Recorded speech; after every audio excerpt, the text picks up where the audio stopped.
Station, this is Houston. Are you ready for the event? Houston, this is Station. I'm ready for the event. Houston ACR, this is Mission Control Houston. Please call station for a voice check. Station, this is Houston ACR. How do you hear me? I've got you loud and clear. How do you hear me? I have you loud and clear. Please stand by for opening remarks. I have you loud and clear. Please stand by for opening remarks. Hey, good morning, everyone. Here at the Cradle of Aviation Museum here on Long Island is thrilled to be part of this morning's downlink. I'm Andy Parton, president of the Cradle, and we've got a theater full of exciting kids busting at the seams. As you may know, Long Island's legacy in space started with the Apollo program. In fact, every lunar module that took us to the moon was built just 15 miles from where I'm standing. So today is another exciting moment for Long Island to be speaking with you today. Now, here's our first question. Hi, my name is Rowan, and my question is, astronauts talk about something called the overview effect when they see Earth from space. Did that happen to you, and do you think it will affect the way you live your life on Earth? Yes, the overview effect is certainly something real, and I know that it affects most astronauts, sometimes in pretty similar ways. I think the first thing that astronauts really appreciate is how incredibly gorgeous and special our planet is, but also how fragile it is. You look back at the Earth, and there's this tiny little thin band of the atmosphere. And as you probably know, it's that atmosphere that's the only thing that supports all life on Earth. So it makes us realize when we have that privilege to look down and see the Earth from above, how special our planet is and how we really all must do our part to try and protect it. It also shows us how insignificant it is in the grand scheme of the universe, just this one small pale blue dot in the blackness of space. And I think that gives us some good perspective about how we approach all different things in life. Hi, my name's Amelia, and my question is, what is something you miss from Earth and something you love about space? Well, something that I miss very, very much is my daughter. I have a 3-year-old daughter at home, and just like if you were in space, I'm sure you would miss your parents and they would miss you. I miss her very, very much. Something I love about space is just being in microgravity all the time, when I can just do this with absolutely no effort, spin around in a somersault. I can shoot off down the module. Being in weightlessness is so much fun, and the views are absolutely incredible. Hi, my name is Kendra, and my question is, can you see the whole Earth? Unfortunately, we cannot actually see the entire Earth from our vantage point here on the space station, and that's because we are only 250 miles above the Earth, so we can only see a small portion of it. Our friends on the Artemis mission, who recently went all the way to the moon and went around the moon, they were far enough away from the Earth that they could look back and see the entire planet. But for us on the space station, we only see just a small part of it. Hi, my name is Valentina, and my question is, how do you feel before leaving Earth?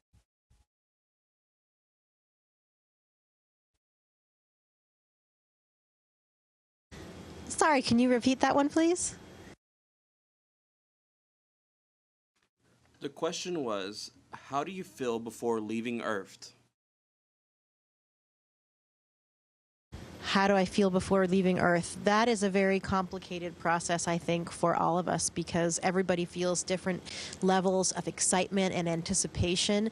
I wanted to be an astronaut when I was even younger than you guys. I was 5 years old when I started saying I wanted to be an astronaut, and I said it my entire life. So I was so excited that my dream was coming true. You've worked so hard your entire life, and you've prepared and done all of this training. So you also have this little bit of nervousness trying to make sure sure that you do everything right, that you know everything, you learned everything you needed to. But for me, I think mostly it was just this absolute excitement that my dream was coming true. And sometimes it was actually quite difficult to believe. Even when I was on the rocket, I had been in simulators so many times before that it just seemed like the same as the simulator. And then I would hear the rocket groan or move a little bit, and I realized that this time I was going to end up in space. So it was incredibly exciting. Hi, my name is Eliza, and my question is, what are some challenges you faced when becoming an astronaut?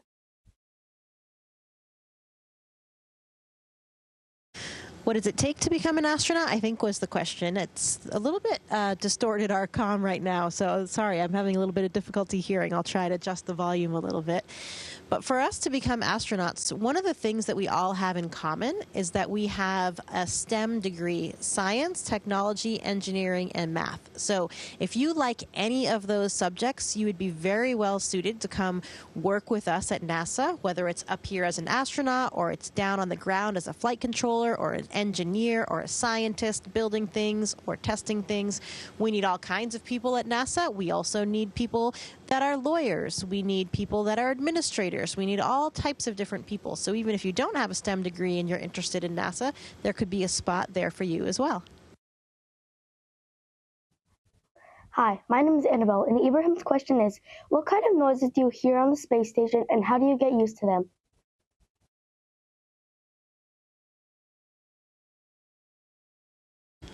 Sorry, I didn't catch that question either. The question was, what kind of noises do you hear on the space station, and how do you get used to them? What kind of noises do we hear on the space station? Well, the space station is an incredibly noisy place. All around me right now in this module, maybe that's why I'm having such a difficulty hearing you, because I have so much background noises. There's background noise coming from different fans, from different pieces of hardware all around me, from all the different systems of the International Space Station. There's lots of different machines running. If you think about when you're at home in the kitchen, sometimes you can hear your refrigerator running or different appliances as they're operating, so it's really, really noisy up here. Yesterday, we heard something pretty interesting because our Russian cosmonaut colleagues were doing a spacewalk outside. So when we floated down to their module, we could actually hear them because they were very close to the outside of where we were, and they were, we could hear some banging and clanging around, and that's pretty unusual to hear something from the outside like that. Hi, my name is Frankie, and my question is, what is your favorite experiment in space?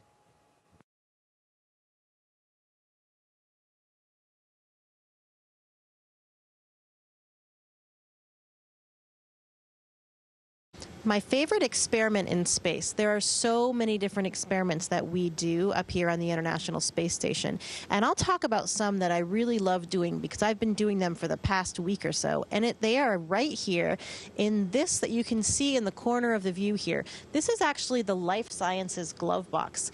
And it's a special little mini laboratory where you can stick your arms through these armholes in the front. And then you have this little contained laboratory to keep your experiments clean and sterile, and then also to keep the environment safe in case there are any chemicals or anything that we're using.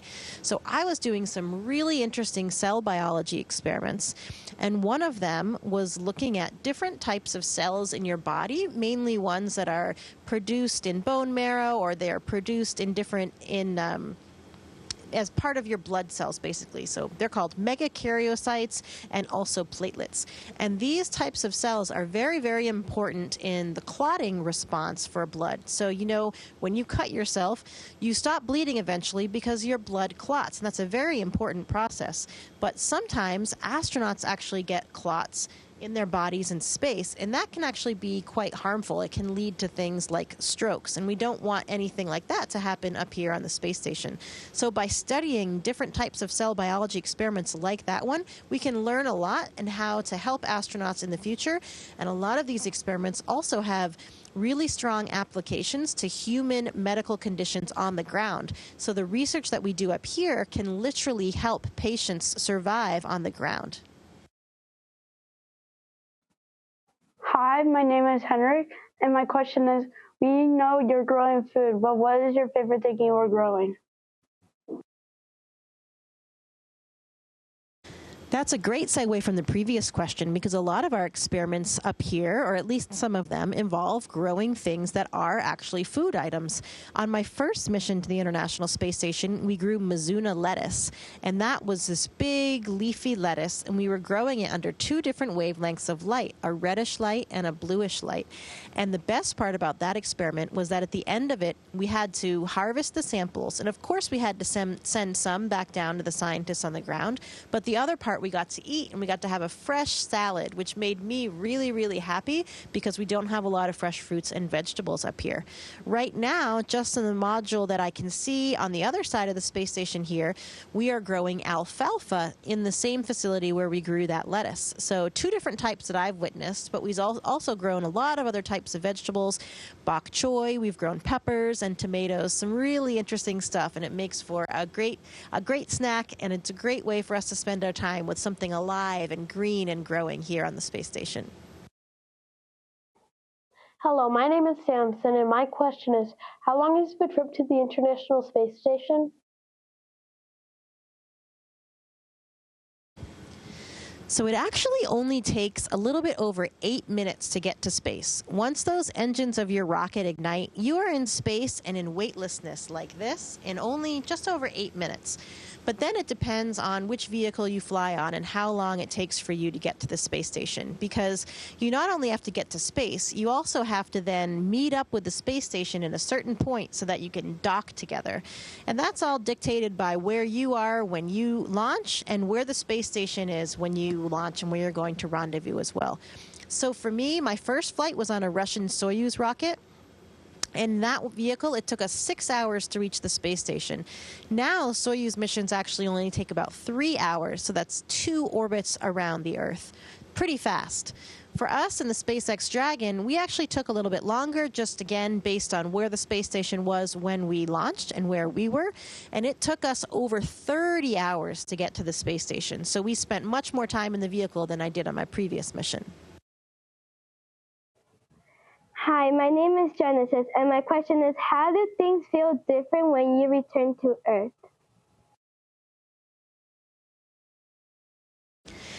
Everything feels very, very different when you return to Earth from space, and I know that from my previous mission. As you can see, when I'm up here, I can just spin around like I was talking about, and I'm floating all of the time. So my body really starts getting used to that. I can push myself off just very gently and then float back down, and I never put shoes on or walk around. I'm always floating and moving around like this, just with a gentle touch. And when I get back to Earth, I'm going to feel that gravity again. I literally will feel like things are pressing down on me, and it actually takes quite a bit of time for you to start feeling normal again because your body is just used to having this floating feeling and to being offloaded by gravity. So you're quite tired when you come back. You feel pretty exhausted pretty easily, and I sometimes described it as when you have a bully at the playground that's, pushing you down, putting their hand on your head and pushing you down. That's kind of how it feels when you come back to gravity because you're literally feeling that weight of gravity. I had a saying when I got back from my first flight, and it was, gravity is overrated. Hi, my name is Sienna, and my question is, what is in your spacesuit to weigh you down on a spacewalk? Well, that's an interesting question. We don't need anything in our spacesuit to weigh us down because I think, maybe you're thinking about a balloon. If you let a balloon go and it has helium in it and so it rises up and it's floating away. Here in space, though, when we're floating, see, if I stop moving, if I lift my legs up, I'm not going to move anywhere. I'm just going to float here in place without moving. And that's the same thing if we're outside in a spacesuit. Basically, us, the space station, the spacesuit, everything is in orbit around the planet, and it is falling continuously back toward Earth, but everything is falling at the same rate. And that's really what weightlessness means. So when we go out in a spacesuit, we don't need anything to weigh us down. We are in the suit, and we are weightless, and so is the suit, and so we can move around freely, just like I'm doing here. We can grab onto a handrail over here, and then we can move over here and grab onto something else, and we don't need anything else inside the spacesuit to help us do that. Hi, my name is Sophia, and my question is, how and what do you eat and drink in space? We have a lot of different types of space food up here and quite a bit of variety, which is really nice when you're up here for 7 months like we will be. We have a whole food lab down at NASA in Houston that's developing new foods all the time. Most of these foods are dehydrated, so they take the water out so that it'll be preserved and they can launch a smaller mass. And then we add the water back to it when we get up here. Some of the other food items, like for example, a piece of grilled chicken, is just launched in this special sealed pouch, and we put it into our food warmer so that we can warm it up. This is how we drink. This is a drink bag, and we fill it full of water from a machine that we can attach this part to, and it has a little needle. We insert our straw, and we just do this, but I'll do a little demonstration for you. It's more fun sometimes to do this. Instead of drinking out of the straw, I can make bubbles like this, and they can float around, and this is just water. I better get it before it hits something. So that's how we eat and drink in space. Hi, my name is Tessa. My question is, what is sleeping like on the space station? How do you not float away? So to sleep on the International Space Station, we each have our own little area called our crew quarters, and that's our only personal space. And that's most of the time what we're doing if we're in our little crew quarters area is sleeping. We have a sleeping bag that is attached to the wall because in space you don't need to lie down. There is no up or down, so I can put my sleeping bag up here on the ceiling or on the wall or on any surface. Usually people have it attached to the wall because you don't want to float away. You know, because we have a ventilation system up here on the space station, you could get caught in an air current and start floating around, and that might wake you up. So it makes most people feel quite comfortable if you put the sleeping bag on the wall and you get inside, you zip it up, and then you can either just kind of float there like this. I usually wedge myself in a corner a little bit. It feels a little bit more like a bed at home when I'm in that position, but I sleep really well up here, and most people do. Hi, my name is Dominic, and my question is, do you prefer the gravity of Earth or the microgravity of space? That's an interesting question, and I think I sort of alluded to it earlier when I talked about coming home from my first mission and saying gravity is overrated. I think microgravity is a lot more fun because it turns, I think, us adults more into kids like you, where we have a little bit more lightness. We're a little bit more apt to play, to spin around in circles like I was doing, to play with our food like I was doing with our water. And I think it just makes things a lot more fun when we have that kind of playful spirit. But I will also be happy to go back down to Earth and to have gravity again, because sometimes things are difficult without microgravity, when anything can just float away from you if you don't Velcro it or hold it or put it down somewhere. And in the beginning, that really takes you a lot of time to adjust to. Hi, my name is Gabby, and my question is, if someone is hurt or sick, do you have any type of medicine?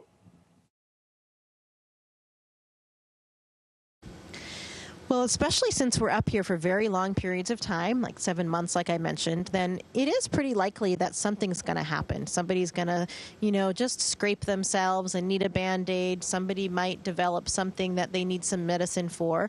We really have a lot of screening before we come to space, so we try to prevent any big things, but of course things can happen to any human, even if you're healthy when you get up here. So we're very well prepared up here on the International Space Station. We have a lot of different types of medications that we might need for any scenario that might pop up. We have other types of life-saving equipment if somebody were to have a heart attack or need to have their heart restarted. We have what's called a defibrillator so that we can try to do that. We can give somebody CPR. We have all of these different types of medical equipment and medicines so that we're very, very well prepared. If somebody had a very serious medical condition, we would actually just get into the vehicle if that was deemed safe and get home, because then we could be home within a few hours to get them to a hospital scenario if that's needed. Hi, I'm Carrie Kiker, the Planetarium Manager at the Cradle of Aviation. I want to thank the NASA Downlink staff for all their help and support, the students and teachers for their great questions, and most of all, a thank you to the International Space Station crew for taking the time to talk with us today.